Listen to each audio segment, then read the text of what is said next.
திரு C. Joseph Vijay அவர்களை முதலமைச்சராக கொண்ட அமைச்சரவை மீது இப்பேரவை தனது நம்பிக்கையை தெரிவிக்கிறது என்னும் தீர்மானம் பேரவையின் முடிவுக்கு விடப்பட்டு வாக்குகள் பின்வருமாறு எண்ணி கணிக்கப்பட்டன. தீர்மானத்தை ஆதரித்தோர் 144,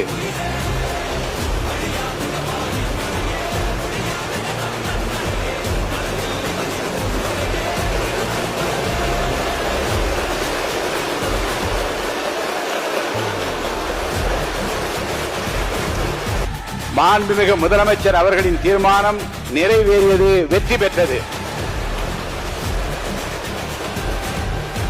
மாண்புமிகு முதலமைச்சர் அவர்களின் தீர்மானம் வெற்றி பெற்றது என பேரவைக்கு அறிவிக்கிறேன்.